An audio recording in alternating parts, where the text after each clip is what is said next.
आता आहे ना मी 3 वाट्या डाळीचं पीठ आणि अर्धी वाटी रवा घेऊन आहे ना हे भिजत ठेवलंय. त्यात थोडीशी साखर टाकली अर्धा चमचा आणि भिजून ठेवलं होतं. त्याच्यामध्ये आता आपल्याला आहे ना 1 चमचा लिंबूचा रस टाकायचा आहे. इकडून 1 चमचा लिंबूचा रस टाकायचा आहे. प्लस मिरच्या वाटलेल्या आहे मिक्सरमध्ये, त्या टाकायच्या आहे एखादा चमचा. नंतर मीठ टाकायचं आहे त्याच्यामध्ये, 1 चमचा मीठ, स्वाद प्रमाण टाकायचं मीठ. नंतर आदू लसूणची पेस्ट टाकायची आहे, 1 चमचा ते टाकायचं आहे.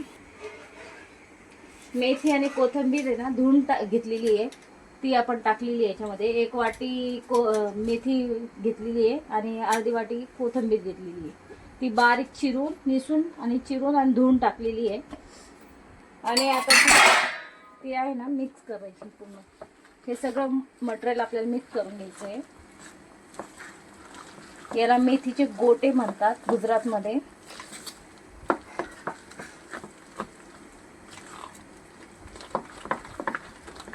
चांगलं मिक्स करून घ्यायचं.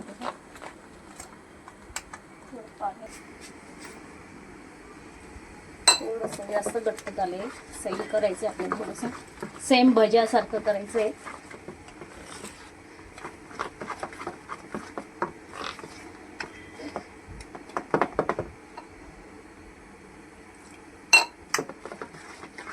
आणि याच्यात एखादा 2 कांदे बारीक चिरून टाकायचे.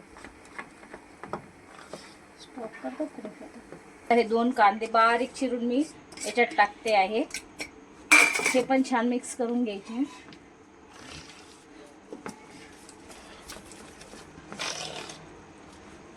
आणि याच्यामध्ये आता थोडासा सोडा टाकायचा आहे खायचा.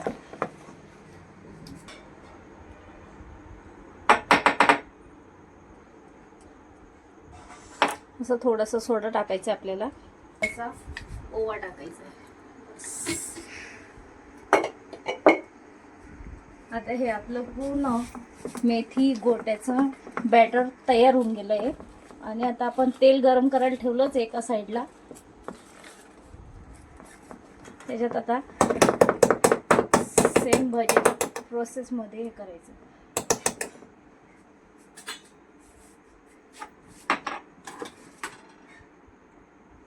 पहिले बघायचं गरम झालंय का नाही तेल. थोडंसं टाकून थोडं गरम होऊ द्यावं लागेल.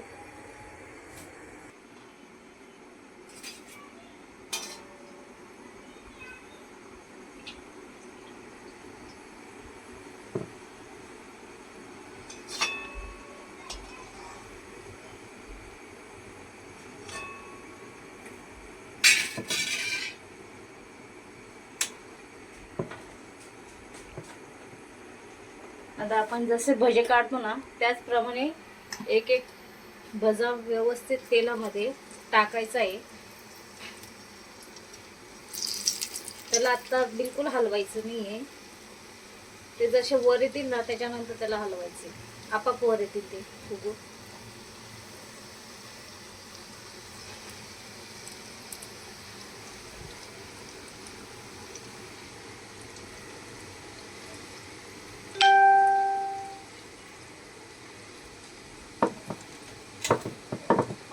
तेलात जेवढे भजे बसतील ना तेवढेच टाकायचे.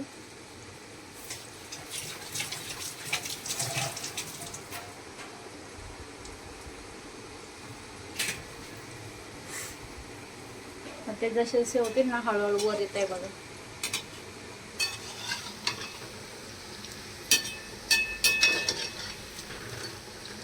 फक्त थोडा पलट करायची व्यवस्थित.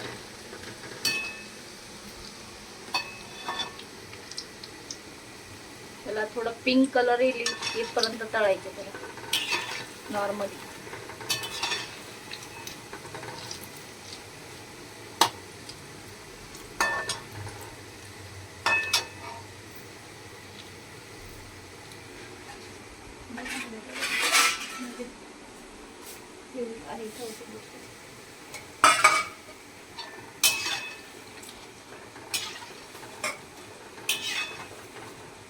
असं थोडं खाली वर करत राहायचं म्हणजे व्यवस्थित तळले जातात. एक साईडला जर राहिले ना खूप लाल होतात, नाही तर मग एक साईडला कच्चे राहतात.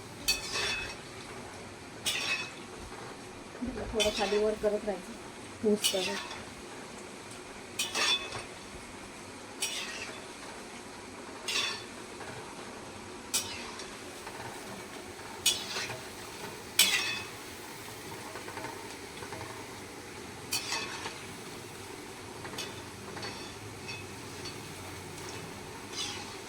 आणि हे झाले म्हणजे आता पण ते काढून घ्यायची आहे.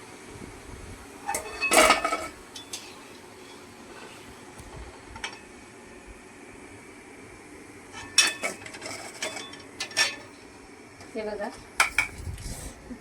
एकदम सुनेरी आणि गुलाबी कलरचे भजे झाले.